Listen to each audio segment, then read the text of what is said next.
really been looking forward to giving my thoughts about Agile.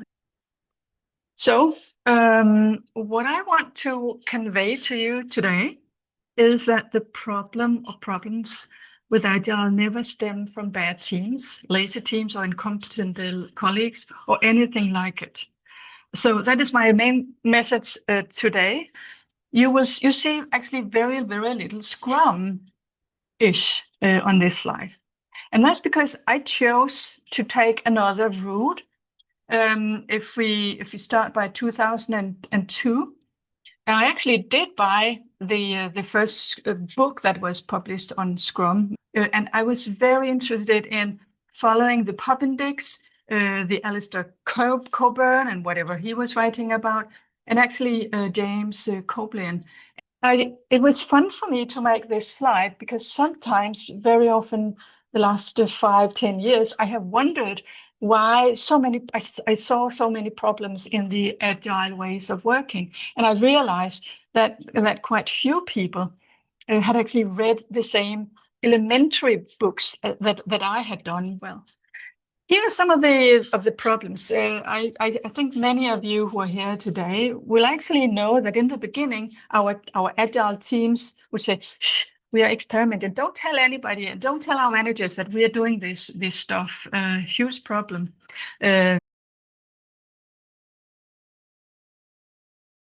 And then suddenly every CEO said, hey, we're an Agile company. And I said, what the hell just happened? Because how can they say they're just Agile without being it? But that was the trend at that time. Everybody had to be Agile. So even though we had all this, hey, hype, the Agile is very efficient, blah, blah, blah, the organizational productivity actually declined. Right now, and for the last couple of years, management are saying, I'm generalizing now, but no more Agile bullshit. And that is that is one of the issues that Agile coaches and Agile people are experiencing right now. And the next is that the generative AI and ChatGPT, they will save our asses in the future. I'm just saying, let's see about that. So as I said in the beginning, the real problem is not Agile or Agile teams. So when management says no more Agile bullshit, I'm actually replying back, I don't want to see more organizational bullshit. This is from my book, a 200 years old diagram. This is still how it looks, hopelessly outdated. And then let's do like that. Some managers actually, very, very good middle managers said, hey, let's turn our diagram upside down because we want to illustrate that our people are most important of all. And this is even more organizational bullshit. I worked in those companies, nothing changed at all, but the managers really thought it helped on something. It really did not. So, and how can I tell? Who am I to actually to postulate all this? I have been a leader for more than 30 years. I've been in business for 45, also being a software developer and so. And now is actually the time for me to tell the truth. Having been a manager, and I've done all the mistakes that everybody else, I think I can. If I don't tell the truth, who else would do? And by telling the truth, I also get fired now and then. Actually, one time I was fired because I told the truth. So, quite many people have asked on LinkedIn the last year or two, is Agile dead? And I don't have the answer to that. Well, I do. I don't think Agile is dead because I came to think of, hey, is Agile really the bumblebee who's just about to learn to fly? So I was wondering, those good people, the managers, they're good people. How can they actually claim nowadays that Agile has not delivered on its promise? Is it really because Agile is just about to learn to fly? And no, of course it's not. The bumblebee has always been able to fly. Nobody needed to teach it how to do. And like the bumblebee could already fly, nobody needed to teach it anything. The knowledge in that room with those 17 men, no women, so they got together and said, okay, so what are you doing that works well? What are you doing? What are you doing? And as you know, the result was the Agile Manifesto. But the way I see it, it was concerned only or basically with the teams. And that is one of the big problems. Again, the way I see it. And managers at that time said, oh, this is just a fad, it will go away. It took about 10 years before then they realized that no, it did not go away. And then they started thinking, okay, what will happen to us? Because teams are supposed to be self-organized. And they started getting afraid. That is at least my interpretation. There was one person who, for reasons I don't know, who it would have been interesting if James Copeland had been in that cabin, and I will tell you why, because he is one of the few persons that have focused on Agile at the organizational level. Again, I was a manager myself, so I know how it is to feel or fear that we're getting redundant here. But until somebody thought, hey, all this agile stuff, we need some governance here because we feel out of control. Some of the consequences of that, but to tell you the truth, again, according to my view, there was less need for middle managers in an agile setup. Craig Lauman has said it very clearly. We don't know what to do with managers. And executives did not really challenge the traditional hierarchy, the org diagram. So they paved a way to keep the final decisions right at the top. This is not the whole truth, but again, that was a trend by appointing the previous managers to now become business owners, etc., etc. So they could still take the final decisions. As I said before, middle managers felt insecure and not in control. And what I saw, and many of us saw, that they started demanding lots of reporting from agile teams. And this, the idea with scrums, self-organizing teams, it remained a dream. And how do I know this? I was called upon when things went wrong or simply didn't work. So what had gone wrong? What I saw to a large extent was the big five, the big consulting companies were very often just flown in. They prescribed and forced teams to scrum or SAFe, my way, their way, or the highway.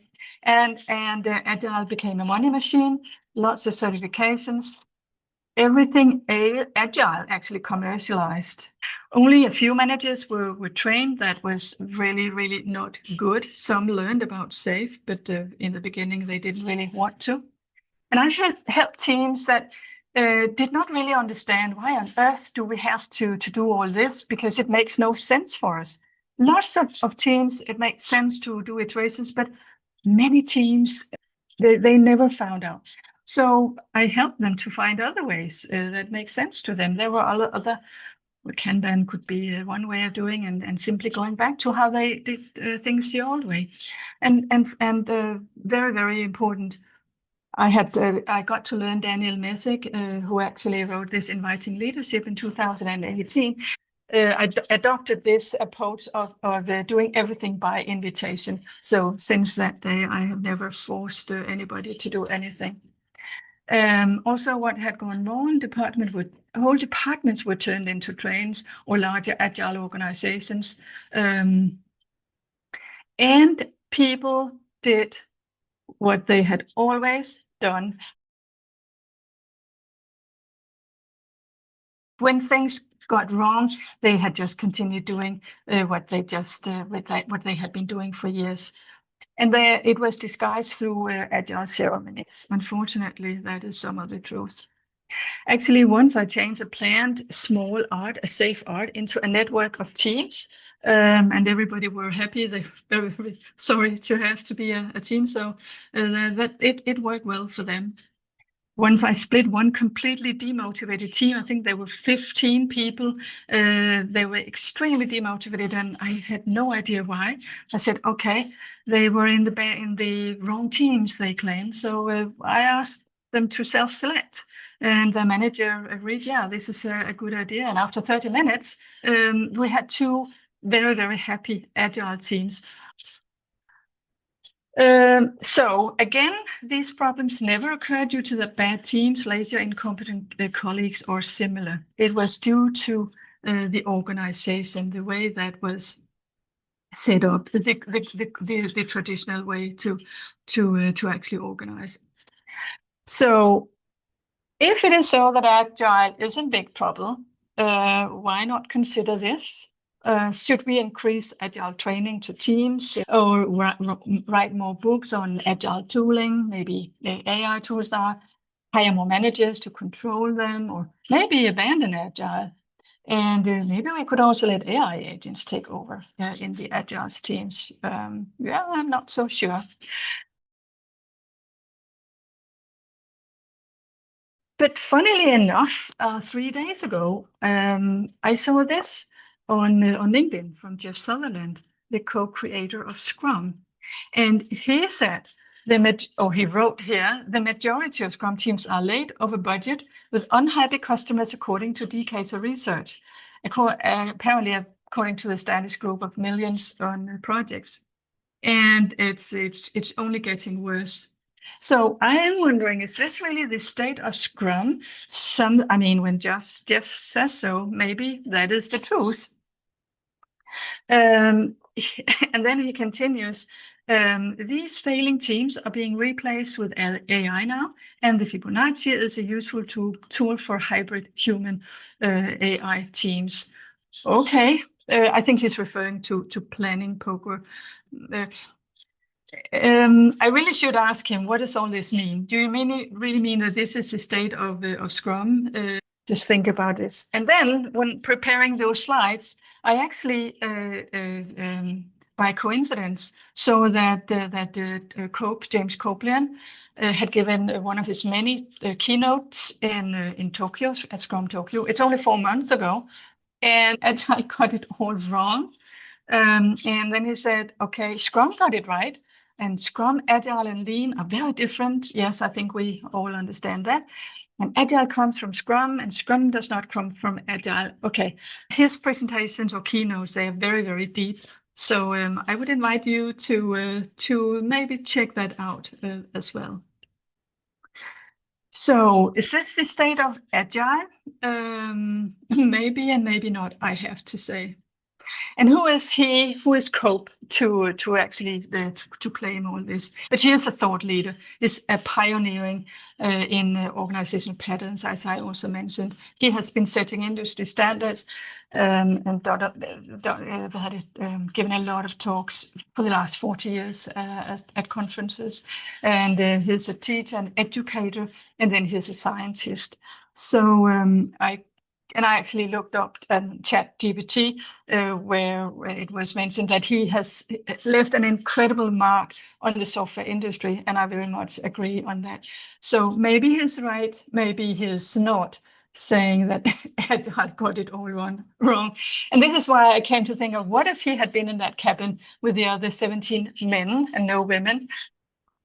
So maybe instead of considering what I just said before, I suggest we first modernize the organizational setup by introducing, for example, networks of teams or networked organization, whatever we want to call it. And then our managers will find their new roles in this self-managed setup with the self-managed teams. This is where we lead together, co-leadership, we could call it that. And leadership is something that emerged because everyone is a leader. And then And this is actually something I've got from Cesario, who just wrote the Creating Agile Organization. He says, make sure to now optimize for adaptability. And I very much agree with him. And I want to add, we should also optimize to become a regenerative ecosystem in the future. So if we would go back to Cope's patterns on organizational software, agile software development, I can tell you that almost all problems I had in my own agile teams, I could find solutions or suggestions for how to solve it in this book. So what about giving this a revival? And actually, I invite people to actually also read Cesario's book. Cope was a tough reviewer of that. I reviewed it myself, by the way. It's a very, very good book. And I will invite you guys to then do the explicitly focus on the networked organization. Then we will have organizations with no authority hierarchy, no useless bureaucracy, no coercion. We don't force anybody to do anything. Everybody commit to their promises. We will have solid boundaries, natural emerging leadership, and this generative adaptive strategy that Morten is talking a lot about here in AgilityLab lately. So that is my invitation to you guys. But it is a fact that AI, for the time being, is considered as a playground. That is where we are, but that's not where we will be for long. I should say AI has been my specialty for going back 40 years, but that was the good old days. Now we are talking the generative AI. And soon that will be taken for granted. And when that is the case, we'd better realize where AI is beneficial and where it is not. And that is really what I'll focus on the next slide. And recall that AI development growth is exponential. I mean, you guys know about this. But my invitation is to discuss in your companies what is actually artificial intelligence, because scientists don't even agree what is human intelligence. So how on earth can we then agree just like that what is artificial intelligence? And there is not one agreed definition. So at least be aware, what are we talking about here before we start discussing. So I decided to just mention a few things where AI is used to create value. Again, that is the way I see it. I've been very much influenced by this Danish book, Gunstig Intelligens. Examples that I want to convey to you is that I suggest that we use AI for writing meeting summaries. People have been doing this for a couple of years now. Just remember to thoroughly review whatever is written because of this hallucination feature of generative AI. I've lately used it for transcribing my videos. It's very good at that, by the way. And actually, the last week, I think I have created videos from my slides, and I also created a video from this slide set. And actually, the notebook LM that Morten referred to is extremely good at that. So my recommendation, that is an excellent tool. Then let's use AI, continue doing that to develop complex weather models. And already now, AI contributes to suggesting diagnosis on hospitals for doctors, etc. And it assists surgeons with difficult and complex operations.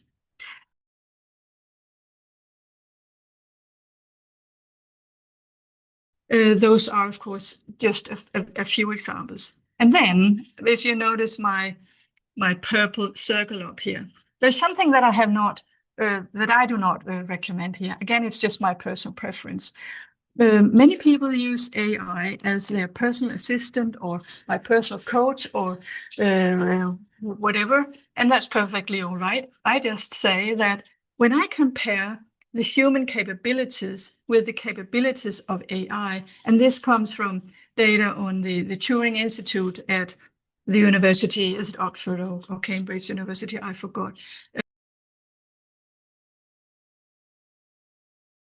they actually reminded us that, hey, AI capabilities compared to human capabilities is very, very minor for the time being. It will grow, of course, but I would personally never dream of asking an AI coach for advice when I know that the human capabilities is as little as this. And then, but recent science actually confirm that the use of generative AI leads to capability degradation over time. And those are facts. So personally, I use AI where I think it can help me. I will never do it on a kind of personal level. I just hope that that you will take a critical viewpoint as well. So thank you for your attention. I did write a book. It is translated to English, and it's called Damn Good Leadership. So if you want to read more about what I stand for, this is a good example.